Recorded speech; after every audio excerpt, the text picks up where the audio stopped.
Welcome to the Beyond Divorce, Embracing Change podcast.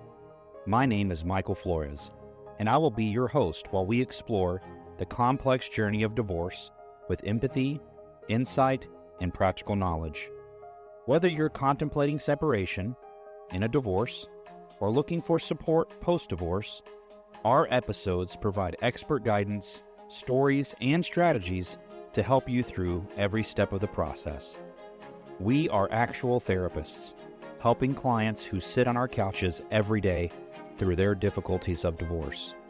You are not alone. Join us as we delve in and find solutions that give you hope again. We're glad you're here. This podcast is not intended to replace legal or personal help. This podcast is for informational purposes only. Well, hello, everyone, and thank you so much for being here and being a part of Embracing Change and Beyond Divorce. I always like to mix those up. You notice that? Beyond Divorce, Embracing Change, Beyond Divorce. I always forget the Embracing Change part. Do you really? I do. When I write it down, I always write Beyond Divorce, and I was like, yeah, Embracing Change. Exactly. Well, I think about change a lot, so Embracing Change, and then I put it before. Anyway, welcome to Beyond Divorce. Embracing Change. Thank you. Armando, we're here. We're ready to rock. So Armando's here today with us. I'll be interviewing him, and I love this topic because it's actually a question that does come up a lot, Armando. Mm-hmm. And I think that people probably get different answers. If they're asking their friends, if they're asking ChatGPT. Yeah. You know. And depending on which friends you ask. Yes, it matters too. Or maybe even which counselor you might ask, right? Do they have a training in family systems? You know, so they understand systemic ideologies. Anyway, long story short here, the topic is when a new partner enters. That's a good one. Yeah. So this is like, now let me ask you, when you were thinking of this, Armando, are you thinking like you just started dating someone? Are you talking about like, I'm dating someone seriously and I'm going to propose? Or is this, I have a fiance, we're going to get married partner? How did you envision the idea of a new partner entering? We're going to get into that. Oh, good. Because it kind of covers all of that. So part of this came up was because, you know, we're whenever you're listening to this, listeners behind the, you know, look behind the wizard, we're doing this in March. So after Valentine's Day, people start talking about being more serious in their relationships. And I'm getting more and more of that. I'm noticing in my office. And so it just kind of was something that's been occurring. And I think if we look at divorce rates and we look at remarriage rates, they're high. Mm-hmm. A lot of people get remarried, and a lot of people, they have a new partner, especially if you have younger kids. And so as we talk about it today, understand that your situation might be a little bit different. Again, take this with a grain of salt. You know, we're not talking about, knowing us, we're probably going to get into it if there is contention, but ideally, the way I'm going to talk about this is there's not a whole lot of contention, just your typical emotions that go with it. But of knowing what we do and kind of the clients we see, we probably will get into what to do when there's contention. So, yes. Okay. So I guess to start is the first thought is if you're starting to date again and you have somebody that is important to you, you know, are you entitled to tell your ex? Are you entitled to tell them? Yeah. Do I have to? Do I have to? Should I? Mm-hmm. Lots of questions to ponder. What are your thoughts on that, Armando? I think if you focus on the children, right? How is it going to impact the kids? That should be the very first question you're asking yourself, especially if you're working with a co-parent. They're working with the kids. They're hearing stuff. If all of a sudden you hear about rando all of a sudden in the house and you've not had that conversation, how would you react? Yeah. So you're saying reverse it, you know, do some, you know, a reversal here. Mm-hmm. And imagine if it was on the other side, how would it impact you knowing that rando is in the house? Mm-hmm. Or rando is around my kids, and I don't know. Rando's taking my kids to school, and my kids told me that mom doesn't take them to school anymore. So I asked them who it was, and they said Rando takes me to school. And I go, who's Rando? Mm-hmm. Oh, Rando's mom's new boyfriend. Mm-hmm. Or mom's friend. Oh, mom's friend or dad's friend. Those are my favorites. Yeah, but they're the opposite sex. Mm-hmm. Yeah. That's my favorite. I'm like, well, who's that? Oh, that's my favorite is I get a lot of the lady. I'm like, who's... Have you really? All the time. Yeah, Janan and I had I've never had a kid do that. Oh, really? Janan and I had the lady. Case. Yeah, where the kids were calling Dad's wife, mind you, the lady. Wife. The lady. I've had a couple where Janan and I were talking. We're like, yeah, there's a lot of the ladies. Oh my gosh. And then I'll ask, like, what's their name? They're like, I don't know, the lady. But not all the single ladies. No, but they're not single because they're sucked up with that. Anyways. I'm an idiot. I'm sorry. But sorry. But no, I mean, and that's the thing is like, well, who is this lady, right? There's a lot of unknown answers. And right. What do we know about people? If we don't know things, if we have unknown, what does that create? Fear. Creates tension. Yep. And what happens when people have high levels of fear? They become highly controlling. Mm-hmm. And so then they start, well, who are you? Who's over there at your house? Mm-hmm. What's going on? Who's with my kids? Now my kids are being questioned all the time and being coached, and God forbid they're being alienated. And why? And then, well, why are you telling? Well, why does your mom know about what's going on in my house? Why are you telling over there? Well, why didn't you tell her? We just came full circle. So going back to the original question, should you tell your co-parent when you bring in a new partner? I think you should. And I think you really think about when is it appropriate, right? Because that's really what's important. When so you're thinking of the kids. Mm-hmm. You're thinking of would I like this to happen for me? So there's two parts to it. Yes. One is, how does this impact the kids? Impact on kids. I'm going to make a note. Second thing we said is impact on you if it was reversed. Okay? And then what was the third part of that? Did we have a third? Impact your co-parenting relationship. Got it. Impact the co-parenting relationship. And I think to unpack this, let's really think about when. You asked me up at the beginning, when is that a good time? And I think the very first thing is you do self-reflection and is this relationship serious? Is this an important enough relationship to go through all of this, right? Because we just kind of jokingly went through what could happen. But if your relationship, if it's just the lady you met at the bar, is this really worth, telling you're kind of going into this exercise? Here's one way you might consider it, because I think I've worked with a dad. It wasn't a court order or anything. It was just the dad had kids and divorce and talking through things. And significant other had come in and, just basically they were dating. They've gone on some dates, really liked the girl. Long story short, what I said, he was asking the same question, do I need to tell the kid? And I said, well, are the kids going to come in contact with her? Yes. No. Did she stay overnight? No. Is there any things that she has at your place that are hers? The kids could find? No. Okay. Is it ever going to interfere with your co-parenting time or time that you have with your kids, going to baseball games, whatever their extracurriculars? No, she won't be there. It's not going to show up. I said, then at this point in time, it doesn't sound like it really matters. She doesn't really exist at this point. I think that's great advice. I think that's a great way of breaking it down. Well, if you start thinking about, okay, she's going to come over or she's going to sleep over and there's she may leave some stuff at the house, some of her clothes might be in the closet or something, or there's makeup or an extra toothbrush in the bathroom. Things like that. Now you got to go, hey, do you want your kids to find out or do you want to tell them? Well, and I think that's where you run into a lot of issues that I've seen is where kids will see a parent's phone or see... It's a phone. That's where I get it from, too. They see a picture on They see a picture. Who's that? Right? Exactly. There's a picture of mommy kissing this man. Who is that? Oh, gosh. I've had a lot of that, too, where... Or even, like, I had a kid stumble upon the mom's dating profile. Oh, really? And being like, what is this? Right? What do you mean? What's going on here? Mind you, they had been divorced for like 3 years, so it wasn't... Yeah, but so did mom have her profile just sitting there on the computer open? Or what? She had it on her phone, and it was like a tab, and like the kid was getting the tabs. Oh, yeah. Okay. So, yeah, I mean, it was innocent. Can we say that the phone is probably the most common place that they start learning stuff because they see stuff? Absolutely. They're going to start looking at stuff. They're going to see like, hey, what's this app? It's funny you said that because I've actually found that one of the ways that kids are finding out about new partners is the parents have their stuff linked by a cloud account. Yeah. Okay. So I don't know if I should say this or put this out there, but if you're taking any pictures that are risque in nature and you don't realize your kid has a cloud account tied to it, that's come up before. Be very careful with what kind of pictures and things that you have, listeners. You got quiet on me, Armando. There's no video of this right now, so you can see my face. But I mean, I think that's important, because could you imagine finding that way? And I think of No. and I think of my teenage clients that I work with. Yep. Like, I can only imagine. Well, let me tell you what I've learned. I'm gonna go ahead and tell the listeners what's happened in those situations. So, kid finds out dad's got another partner, and they found risky pictures. They go and tell the other parents. So in this case, it was the dads, right? So they go tell mom. Okay, so now mom's still hurt.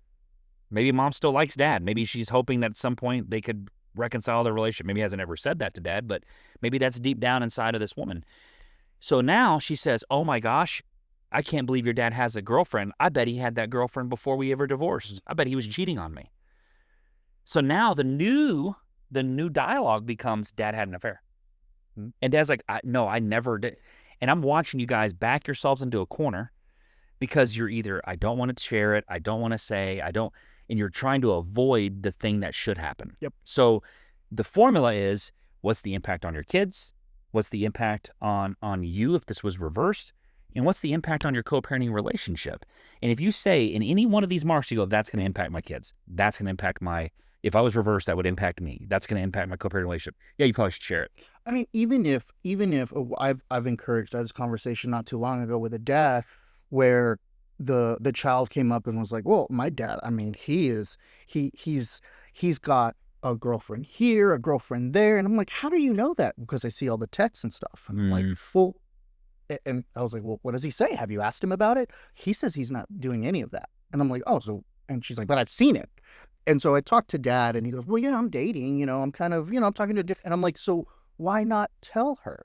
Yeah, she's already seen it, and you're telling her you're not, and so now she's like, now your words mean nothing. Right, and this isn't like she's like in middle school or something, and so it's like she understands. I mean, she's got a boyfriend, right? Like, she understands what dating is, so you can have that dialogue. But again, you are in fear, and so you make mistakes. So really think about, like, how do you want your kids to find out?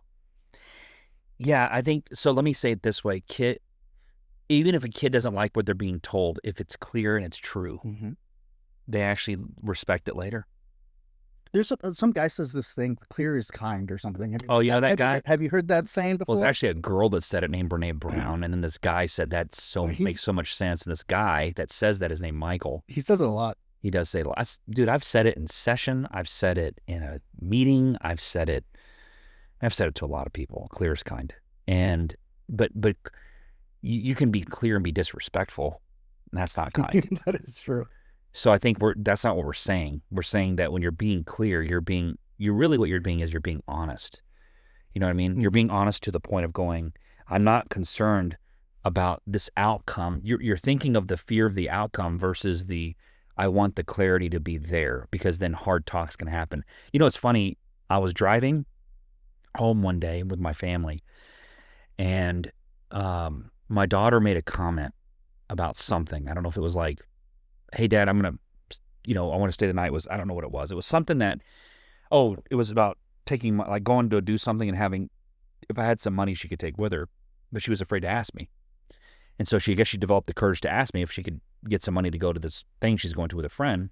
And I was like, my response was, when have I ever not prepared you, to go somewhere without, money or whatever? Like, you didn't have what you needed. That was me being defensive as a dad, as if I'm not fulfilling something with her, when in reality, my wife looks at me and she said, before you say that, or like, she kind of cut me off somewhere, I think, in the middle of it, but it was almost like, think about what she's doing. She's asking you something that's hard for her, and how you respond to that, it's going to determine whether or not she'll have hard conversations with you in the future. If she's ever going to bring it up again. And so when you think, we're looking at the impact on kids right now when it comes to, should I tell? Yeah, do you want your kids to be able to ask you hard questions? Do you want your kids to feel like they can trust you completely? What kind of relationship are you really hoping to have with them? And if so, when you think about that, what does that really look like? And these are hard conversations to have. These are hard. Because you're changing their dynamic, especially if they really want mommy and daddy to stay together. This is kind of really removing that. And so I think that's where, if you're going to, when you have these conversations, that you think about timing. Timing is important when you have those conversations. Yeah. If you're still in the middle of the divorce and you tell them, like, hey, here's your new mommy, we got to workshop that and talk about that a little bit more. Well, I've seen more kids get frustrated when they introduce the person and they're asking them to call them mom. Oh, absolutely. When a parent's asking the child to call their step parent mom or dad, that hurts children. So we'll get to that. But I think there's an order about this that I think you need to tell the co-parent first before you tell the kids. Yes. Because I think what ends up happening is a lot of times it's the reverse. A lot of parents tell the kids first and never tell the co-parent, and then the kids are the one telling the co-parent. Yeah, but now you've subjected the co-parent to this empty gap of questions that they're going to fill in with their own imagination, and then you get mad at them for doing that versus I could have just told you. Yeah, if there's a void in information, people are going to fill it some way. You know, it's so counter though. Like when I think in my own mind, like if I brought a significant person in, I would probably want to tell my kids first because I might be excited about it for them to meet this person, and they're my kids, and I'm excited. But you're right. It would make more logical sense to probably tell my co-parent, so that way when the kids do go talk to the co-parent, because they're going to, they just say that, you've already had that conversation. And if there are questions, that co-parent can go to you and not the child. Gosh, wouldn't parents want that anyway? So they have to do that. You have to emulate what you want. It's like I used to tell someone, if you want kindness, be kind. If you want love, be loving. If you want respect, be respectful. Give away what you want, and in most cases, it will come back to you in return. And I think what we're asking, what we're saying is hard because your privacy, right? Like, we're divorced. You were no longer privy to that information about my life. I've heard them say that in session. Have you heard that in session before too? I say that usually. I'm like, yeah, they're not. But this is not about your privacy. This is about your children being around this person. That's correct. That's why we have meet the teacher nights. That's why we have go meet the coaches. Do you want just anybody around your children? You want to know who these people are. Good question. No, absolutely. I've never had someone say, no, I don't want to know who's around my kids. I've never heard that before. So by having that conversation, now granted, maybe your vouching for this person doesn't mean much to your co-parent because you guys don't have a great relationship, but let's assume you have a decent co-parenting relationship. Think about how far that goes in continuing to build trust and creating a working relationship in a positive way. Exactly. Gosh, that's good, man. But how many times have we heard the opposite? All the time. We hear the opposite because that's why they're in here with us. That's why they're here. And so I think if we can get ahead of that and have that conversation and understand that you put it in front of them and say, hey, look, I've started to date somebody. I'm going to introduce them to the kids.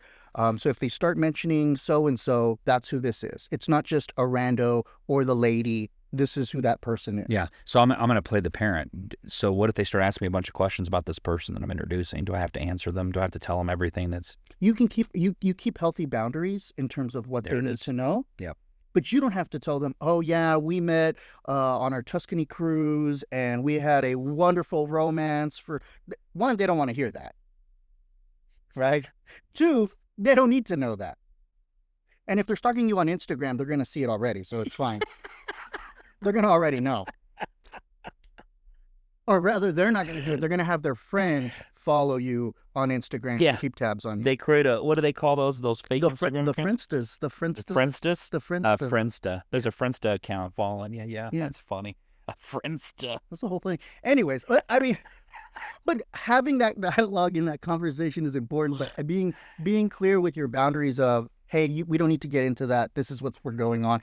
And they might have questions like, well, how long have you been dating this person? Well, the kids typically do. And the kids typically will have those questions. And it's probably a good assumption to make the kids, whatever you tell the kids about it, the mom or the other, or even the dad, or if it's reversed, the other parent's going to know because it may come up in a dialogue. And I think, too, what you do is you get ahead of and you let your other co-parent deal with any emotions they might have. Yep. And you deal with any emotions you might have because you kind of are poking at a wound there by addressing that. So if you're met with, jealousy or anger or sadness, that's to be expected, but you give them the time to deal with that because that's very different than an adult having an adult conversation than a kid telling somebody, and then they're having to react that way. And if the kid is parentified or kind of gatekeeps, what is that kid going to do? Immediately not like this other person. Of course. Because me telling you has now hurt my parent. I now need to protect my parent. Ergo, I can't trust this person. This person's bad. Correct. And so the kids will say things like, I'm just not ready, as a way of trying to mitigate that. And I told a kid the other day, I said, you got to remember, ready is not a feeling. There's no feeling called ready. Ready is a choice. And in most cases, with almost anything that's ever occurred in your life, you weren't ready for it. You know, walking, talking, maybe when you had to go to school the first time, you know, it's like, hey, kiddo, guess what? You're going to kindergarten. You probably weren't ready. And you went to meet the teacher. Maybe you met the teacher, and that morning it was really actual school day. You still might not have been ready. And because ready's not a feeling, it's a choice. And so, you know, if dad's ready to date someone or mom's ready to date someone and the kid's not ready for it, you can still acknowledge your kid's feelings and still say, I understand you're not ready, right? But we'll start on the shallow end. Like, you know, they don't have to stay overnight. They don't have to come cook for you. You don't have to call them a certain name. Like, they're just an add-on. Makes sense. They get to be an addition to. And this dad, in this session he was had with his boys, I think he said a really nice thing to his kids. He said, you know, I understand how important this is to you, the concerns you have about it, and I'm trying to, the word he didn't say mitigate, but it really is, I'm trying to alleviate the problem, because I think if you meet her, it'll take a lot of this off you. Not meeting her is causing you more pain because of the avoidance. And I want to figure out a way to get there with you. And he said, the truth is I know you don't want this to move forward because you say you're not ready, because you're happy the way you are. And he says, but I want to be happy too. And this is part of the happiness I'm seeking. Yeah. And I asked the kids, I said, what do you think will be the thing that will change most if your dad starts bringing this girl around? Because I was under the impression, this is my personal assumption, was that the kids thought that what they had with their dad would change. They're real close to their dad. This girl comes around, now dad pays attention to her and he forgets about us. And that's not what the kids said, but that was the assumption I had. For that reason, I asked the question. I flirted with the assumption. I didn't marry it. And one of the kids said yes, that they were afraid of that. And the other kid said, no, I'm not quite afraid of that. And I said, were you really hoping that your mom and dad could reconcile? So I had to ask them that, because they're in the middle, you know.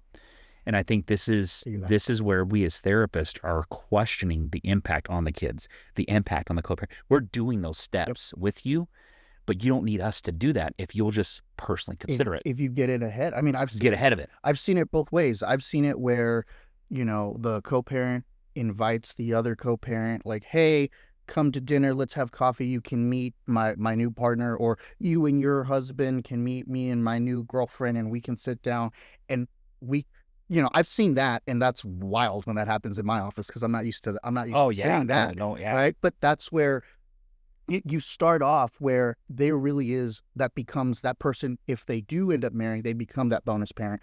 I've seen the opposite, where I don't know who this person is. I've never had a conversation with them. They've been in my children's life for 5-8 years. That's crazy. I've never had a conversation with them about it. I don't want to talk, like, and it's just, if you can get ahead of that, that like just diffuses so much tension and so much unneeded pressure on a child. Because then they have the permission to maybe somehow develop a relationship with this new partner. And you know what I would encourage, Armando, too, in that, when you said that, is I think it's okay. Let's say I'm the dad, and let's say my wife and I divorced, and my wife were to have a significant other come in, and they're going to start being around the kids. So she calls me and says, hey, I got this guy I'm dating, and he's going to start coming around the kids. My first natural gut instinct is going to be like, I don't want that guy around my kids. I'm going to be honest with you. Normal. Okay. That I think that is normal. But part of me is because I don't know him. In truth, it's because I don't know. Mm-hmm. Makes sense? But there's the other part that's unhealed in you, where you're like, oh, this guy's going to take my place. If you have the feeling that the person's going to take your place as a parent, that means you need to check yourself. Something in your own relationship with your kids is off. That's a you thing. That is a you thing. Mm-hmm. If you're that worried. And now, if I'm worried because I don't know the guy, that's probably a normal feeling. But to be like, he's going to replace me, that is, you might not have been doing daddy very well. You made yourself replaceable. Ooh. Say that again, Armando. Well, you've done something or not done something that has made yourself replaceable. So get to work on yourself. Okay, I said that pretty harshly. I apologize. No, Clear as kind. But I think that's part of it. Yeah. I mean, if this person has that much of an impact, what are you doing? Exactly. So let's do this. Let me. Oh gosh, it was good. I'm gonna talk through that. The hope that I would have in myself and grind my teeth doing is I hope I would say to my wife, I really would like to meet him. And if she says, no, why would you need to meet him for? I'm just letting you know. I'm just trying to be kind. You don't need to meet him. He's fine. That's a red flag for me. I would agree. But I think on the flip side, if you're going to introduce, you're telling your co-parent and they have that request, I'm assuming that things are copacetic and well, right? Like, well, that's how they become copacetic and well is you got to let those things unfold. And hopefully they go, if you're an adult about it, you meet them and say, hey, look, I'm gonna be honest with you. I'm having a hard time with this. I don't know you. You're going to be around my kids. But why don't we do this? Why don't you tell me a little bit about yourself? And let me tell you about my goals as a dad. Even if, and this here, again, that's where my brain goes to the bad place, right? Even if it doesn't go well, it's better that it goes well where it's just the adults and not in front of the kids' soccer. Bingo. The soccer team. Yeah, now it's not weird at soccer games. Mm-hmm. Yep. But then we know, right? Like now it's not, it's that whole thing. The cops get called. Because I've had that in my office where... I wonder how many divorce cases could be resolved if they would just think about how to introduce a new partner into the mix. If that part went well and people did that well, how many cases would actually be resolved? A lot of this, and you kind of alluded to this, but a lot of this too are the parents doing their own individual work to be okay with that. Right, because if I still have resentment, if I still have yearning or longing or still in love with that partner, then that becomes problematic. Again, this is a less intense kind of like, okay, we are moving on and everybody's moving on and we're okay. That's kind of like, if it's a little bit deeper than that, write in. Right. We can kind of process, schedule an appointment. Well. You say that, I'm going to say this. I love that Ariana here has developed a pilot program for the non-reunifying parent. Mm-hmm. So those parents who are struggling with the process, if you're struggling with these new things that have come up, you want to seek out an individual counselor for yourself. It's not going to include anyone else. It's just for you. And it's about how do I navigate all these waters I don't understand, right? The new partners coming in, or my kids reconciling with their dad, or they're reconciling with their mom, and I don't know how do I manage that because I have my own concerns and my own history. And Ariana's your person. She has a program she developed to help you therapeutically navigate that stuff, and I hope people will take advantage of it. When you said that, I thought of her right away. I was like, that's a great program. So you can find us at Brighter Possibilities, fc.com. You can reach us at 817-924-2732. Ariana is the one piloting a program for the non-reunifying parent. If you are just an individual and reunification isn't part of your case, but you know that you've got things to work on individually in yourself, and you are a Texas resident, or you happen to have your feet in our soil, we're happy to talk to you and work with you on it. And I just want to throw that out there for people to know that we understand those dynamics, and we're happy to help you if you need us.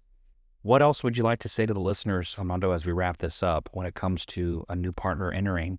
I think that's the first kind of piece to this is talking to your co-parent. Yep. And my hope is that, if you listeners, maybe next time we talk about how to tell the kids. I don't know. I think we should. And that's probably going to be what people are going to want. And maybe we need to do a second part of this, which I think, but again, I think making sure you talk to the co-parent first. It's done intentionally, right? Like that's why we do it this. So let me leave them with this, and I hope we remember this for the second part of this.